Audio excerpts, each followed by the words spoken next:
Okay, you ready? Yes. Good morning, Jen. Good morning. Okay, you have to, how do I say her first name? Zav. Zay? Zav. Zav. Okay. Yeah. Hi, Zav. Xavier, but Zav, and Jen is easier than Zav, but Super, but it's still 3 letters. it is 3 letters. That's true. 3 letters. So first of all, I just want to thank you for having this call. It's an onboarding call for evox camps.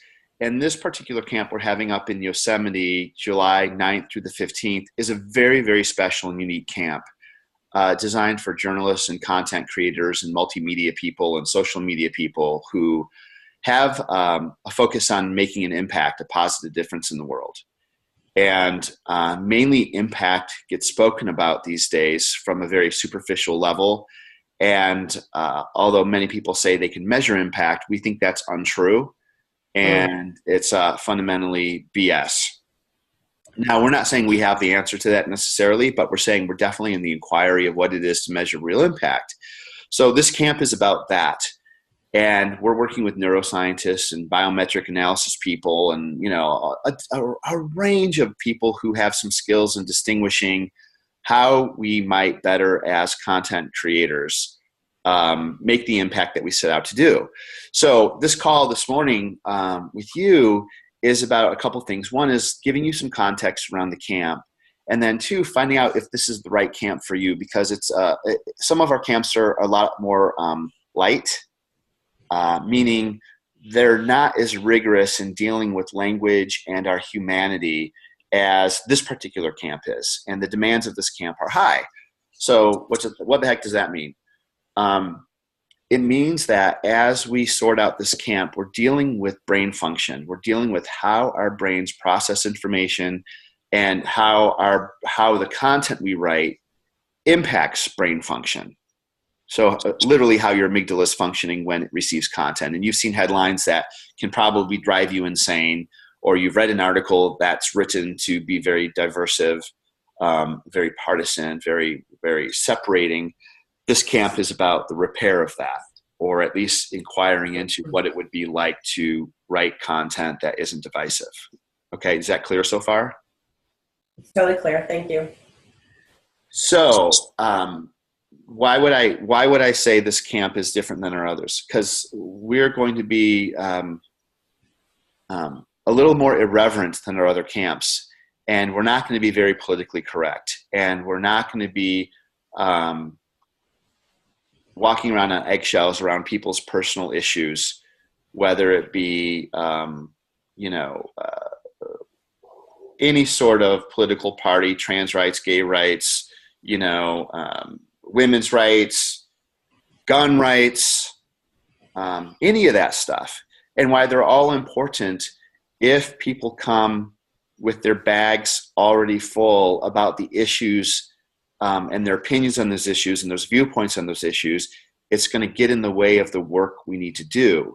So the people who need to come to this camp need to be able to set aside their personal viewpoints, at least for the duration of camp, to learn something new. Is that clear? Yeah. But I want to go back to something you said in the first part, because I realize so amygdala, I want to make sure I'm understanding what you mean. That's like fight, flight, or freeze, right? That's what you mean. That's right. That's okay. part of your brain. That's right here. It's right. The closest part to where we get stimulus. It's the closest part of our brain to our eyes and our ears and our senses. And it's the first thing. It's a great thing. It's the thing that tells us if we're really in danger or not. And primarily, it's a very, very old part of the brain. You've heard it called the lizard brain or the reptile brain before, probably. Yeah, and it's probably the part that gets triggered whenever I watch Fox News. That for you, exactly. And yep. Right, whenever somebody else watches CNN. So what I hear you saying, Zav, and I just want to make sure I kind of not repeat, but get that I can't say everything you said, but just be able to understand, make sure I understand where you're coming from, which is I have my viewpoints as obviously a left of center Democrat, in particular issues that are near and dear to my heart, like the Me Too movement, like environmentalism, like people being empowered to say to stand up for themselves in the workplace, that sort of thing.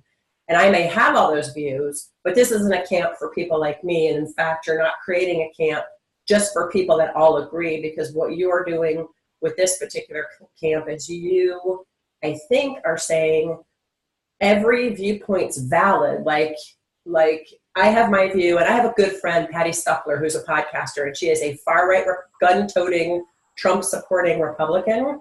Yeah. And we can agree we like wine. And we also have been talking about doing a podcast called Drunken Politics, where we drink and interview people and figure out where we can come to an agreement, even though we disagree on so many things.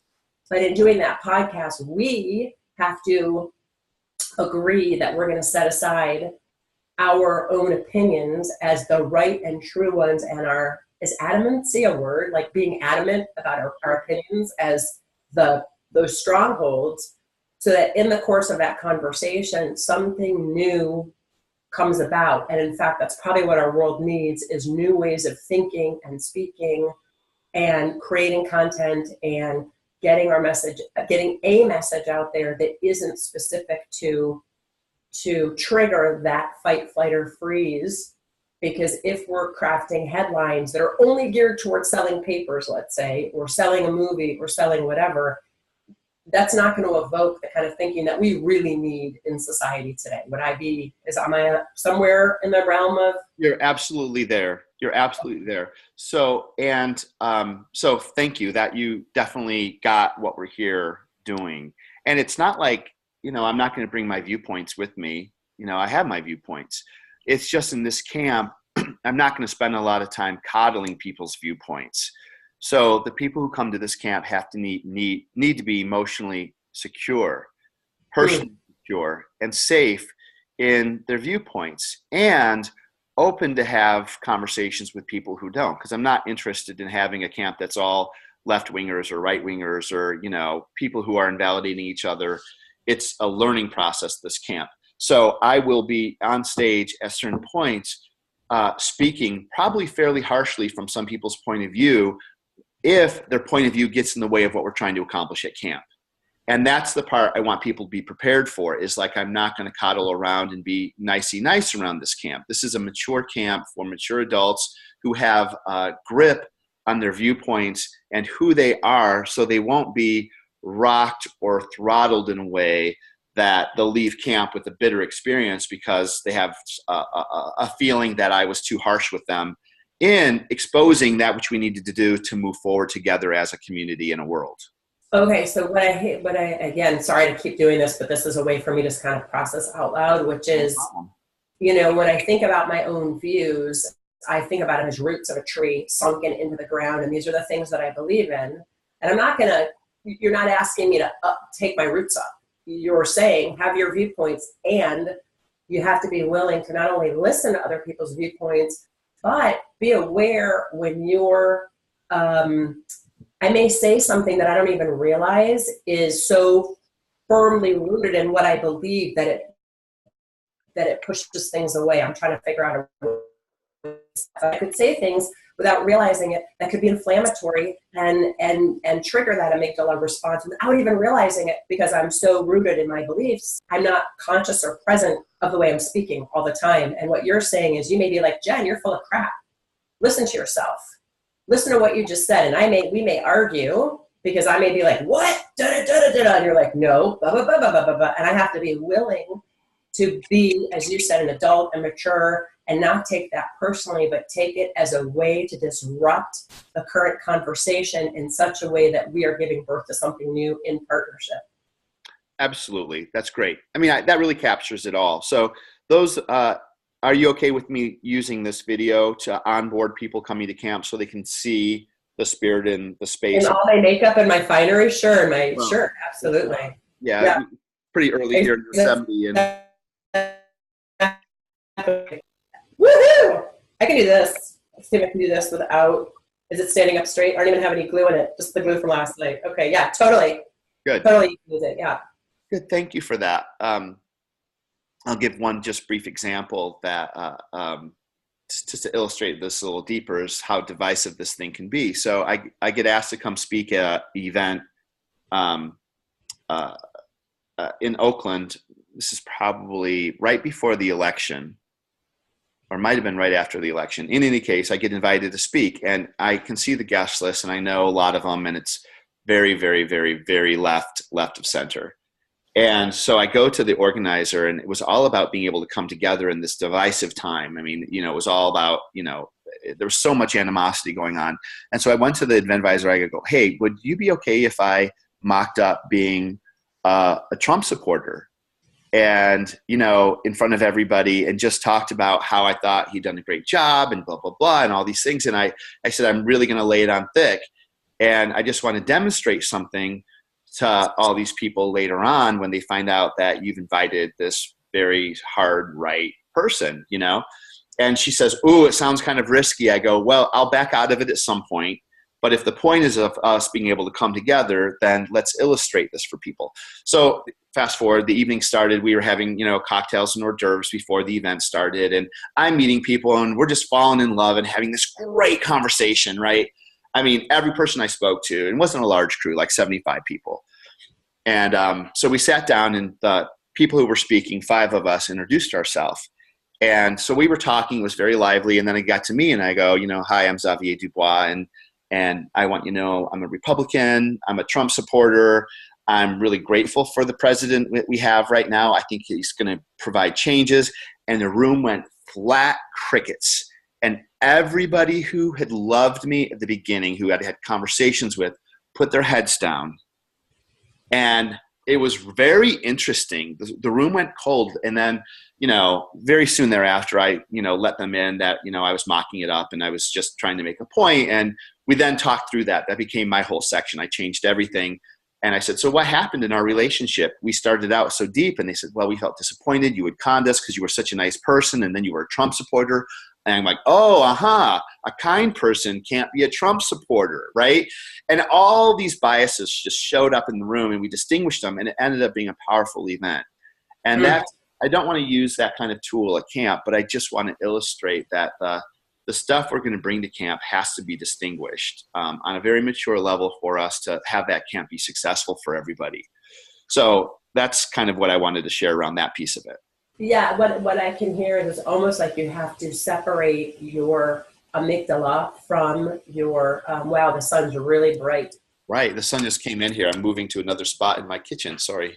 Okay, I see a nice sunlight too. Yeah. But what I hear is that you really have to be conscious and present to the times when you're getting hijacked by your amygdala so that you can come back into presence and simply listen and not have that overtake. That's right. And that's why meditation, or whatever people want to call it, is going to be an important part of camp in the mornings, is getting ourselves sorted out mentally and, all that. So I think that's all I really want you to know. Camp, does that sound like something that you want to participate in? It not only do I want to participate in it, something I have been, it's like a want I didn't know I had. Like I've been yearning for a conversation like that, because I feel like somebody said to me, how do you feel about the Democratic Party? And I said, I think they suck too. What's wrong? I said, if they continue with the message and the way they're going, I question, not that I would ever vote Republican, but I question, for years, I only voted Democrat. But the party I knew and loved as a college student, as a major in political campaign management, as somebody who's involved in politics for 25 years, is not a party I continue to be proud of. What I'm proud of are those movements that really connect to the heart and identify what people's passions are and then connect them to getting involved with something versus this is the way we do it and you've got to do it this way.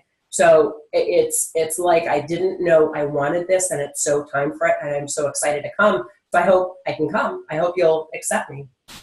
Consider yourself accepted, and this is the movement that I think you have wanted to discover. The people coming are extraordinary, and the movement we're creating is independent of politics. It really is who we are as human beings and what we see as possible. So that's what we're going to do. Thank you. Love it.